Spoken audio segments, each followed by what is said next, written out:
Se você pegar, por exemplo, pacientes com transtorno de déficit de atenção e hiperatividade, TDAH, as pessoas comumente falam que tem TDAH, esse cara não é burro, sei lá o quê. Pelo contrário, não cara. tem a ver, Tem né? nada a ver. As pessoas que eu conheço de TDAH, muito pelo contrário, são muito inteligentes. A galera acha que pacientes com TDAH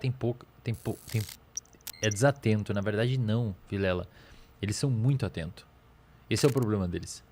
Se a pessoa com TDAH tá aqui trocando ideia com nós, ele não consegue ficar prestando atenção no outro. Se bater uma porta lá atrás, ele vai...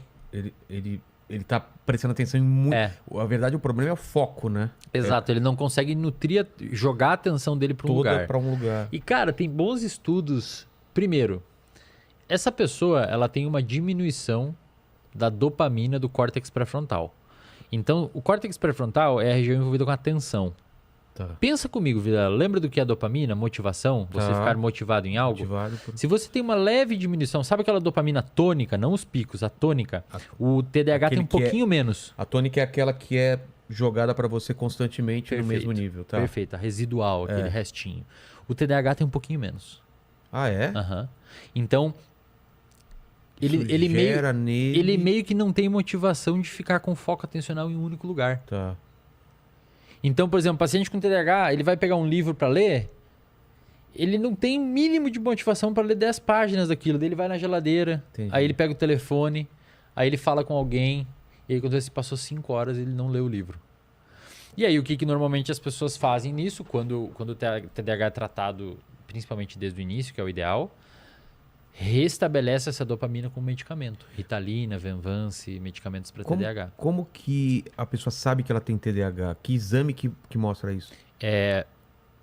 O neurologista, qualquer médico pode diagnosticar, mas os mais indicados são neurologistas e psiquiatras, e psicólogos também podem fazer o diagnóstico. Ah, é? Ao contrário do que muita gente acha, sim, psicólogo pode diagnosticar. Tá? Porque... Complementando só, eu acho que o melhor profissional para dar o diagnóstico de transtorno de déficit de atenção é o neuropsicólogo. Neuropsicólogo. Por quê, Vilela? Porque o neuropsicólogo trabalha com psicometria. Isto é, ele dá tarefas que envolvem medir a atenção, medir a capacidade de memória. Então você consegue aplicar para o paciente, faz esse teste aqui, vamos ver se você consegue ficar prestando atenção tanto tempo aqui e tal. Você pega os scores do paciente e vê, foi mauzão no teste de atenção, aí você faz a entrevista clínica daquele paciente e você tem substrato o suficiente para dar o diagnóstico para ele. O TDAH, ele envolve, primeiro, ele pode ser um TDAH mais desatento, pode ser só TDA, transtorno de déficit de atenção, sem o componente hiperativo, ou pode ser os dois juntos, ou pode ser só hiperativo, sem tanta desatenção. Normalmente a gente vê o misto. O cara é desatento e super... Que você comentou do Gaveta, parece que né? Super ativão e tal. Total. Então esse é um ponto. A falta de atenção ou a incapacidade de focar em algo por muito tempo é um dos sintomas do TDAH. O TDAH tem muito mais sintoma.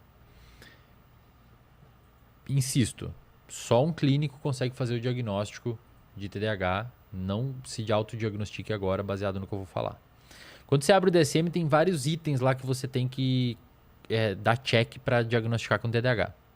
O primeiro item, ele se abre em outros 8, 9, vários subitens, que envolve perder coisas com frequência, a pessoa chamar e você não ver, procrastinação, o paciente com TDAH procrastina muito, porque não tem essa dopamina para fazer as coisas, então procrastina demais, desatenção, etc, etc. Isso são alguns itens que você tem que preencher.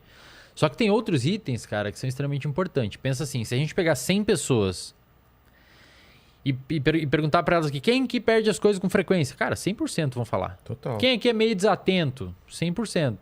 Quem aqui às vezes a pessoa chama e não responde? 100%. Só que aí tem os outros itens. Quem aqui esses problemas começou antes dos 12 anos de idade? É obrigatório. Para diagnosticar o TDAH tem que começar, porque é um transtorno do neurodesenvolvimento.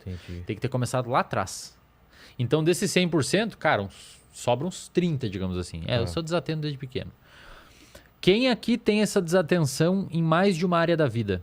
Por exemplo? Não pode ser só no trabalho. Tem que ser no trabalho, com a família, Entendi. com a sociedade, com os amigos, no futebol. Porque se for só no trabalho, pode ser Você que tem ele um não goste problema da do parada. trabalho. Eu não consigo ler matemática, estudar matemática. Beleza. Você odeia Você matemática. não gosta de matemática, você está entendi. desmotivado, não está desatento. Entendi. Então, desses 30%, você já baixa para uns 15%. Quem aqui sofre quem aqui sofre clinicamente disso? Tipo, sua vida realmente está impactada. Às vezes você tem um ou outro, mas não impacta a sua vida. Você não esquece chave de casa, não deixa fogão ligado. A mulher não tá reclamando que te seus fala e amigos, você não escuta. etc. Você vai passando esses filtros, sobra mais ou menos 3, 5% das pessoas, que é a prevalência de TDAH na sociedade. Consumo, vale a pena comentar, desses medicamentos usados para TDAH, como Ritalina, como Venvance, em excesso, em pessoas que não têm TDAH, é muito comum. Ah, é? A galera não tem TDAH e vai lá e toma Venvance, toma Ritalina para melhorar foco e tal. Pessoal, isso não funciona, tá? Pensa assim, ó. Imagina um ponteiro de dopamina, tá? O paciente com TDAH, aqui é o ideal que a dopamina fique, para você aprender bem e ter uma atenção controlada. O paciente com TDAH, ele tem a dopamina aqui. Então, ele toma um medicamento para a dopamina vir para cá. O paciente que não tem TDAH já tem a dopamina aqui. Se ele toma um medicamento, a dopamina faz isso. Só que a dopamina aqui piora seu aprendizado. Então, quem não tem TDAH, que consome Ritalina, que consome Venvance, que consome esses medicamentos para TDAH, está, na verdade, impactando na capacidade de aprender. E olha que interessante, em pacientes com TDAH, pacientes com TDAH eles têm uma distorção na percepção de tempo. E isso é muito, muito doido. Se você pede para um paciente com TDAH ficar 5 minutos sentado e um outro que não tem no lado, sem relógio, sem nada, você não fala para eles que é 5 minutos. Depois você pergunta quanto tempo você passou sentado. O TDAH já vai achar passou que muito mais tempo. Porque eles meio que comprimem o tempo na cabeça deles. Que doideira. Ou dilatam o tempo. Eles entendem o tempo de uma forma diferente. E isso é um problema, Vilela. Porque se quando um paciente com TDAH pega um livro para ler, o cérebro dele faz um cálculo de quão custoso vai ler esse livro. E geralmente superestima o quão custoso vai ser. Superestima? Super. Ele acha que vai ser muito mais difícil Entendi. do que de fato vai ser. E aí, o que ele faz? Procrastina. Ele não faz. Então ele pega um livro de 100 páginas. Uma pessoa sem TDAH vai falar assim, mato isso essa semana. A pessoa com TDAH, vou demorar 2 meses para ler essa merda. E aí ele não lê. Aí fica procrastinando. Quando você dá um medicamento, e tem bons estudos mostrando isso, Ritalina e tal, essa dilatação do quão difícil vai ser fazer as coisas, ela melhora. Então o paciente ele consegue fazer um cálculo mais apropriado do quão custoso vai ser fazer alguma atividade. Entendi. E aí ele fala assim, não, peraí, esse livro que eu mato em 1 semana. Aí ele começa a ler. Entendi. E o paciente começa a se engajar melhor nas tarefas. Que fantástico isso, cara. E tem também um fenômeno interessante no TDAH que a gente chama de hiperfoco. Se você pega um paciente com TDAH, primeiro, olha que interessante, esses pacientes, esse nicho de pessoas com TDAH, com transtorno obsessivo compulsivo também, que são transtornos com probleminha de dopamina, digamos assim, são pacientes que têm muita prevalência de uso de substância. Então, você pega pacientes com TDAH, 70% usam alguma substância. Álcool, cigarro. Porque aquela dopamina que está faltando, eles ficam buscando em algum lugar. Café.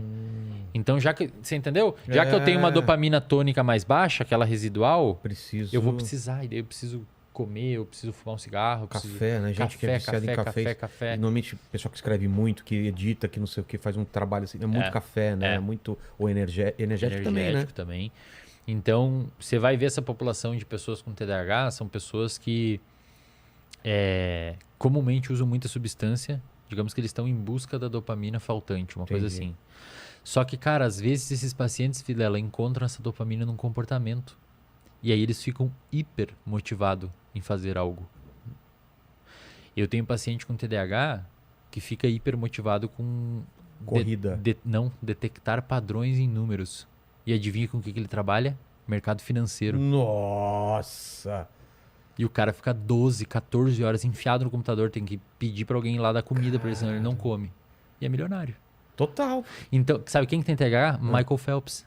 É mesmo? Um dos maiores medalhistas olímpicos. Com o que ele... Com natação. Com natação ele descobriu um barato bizarro na natação.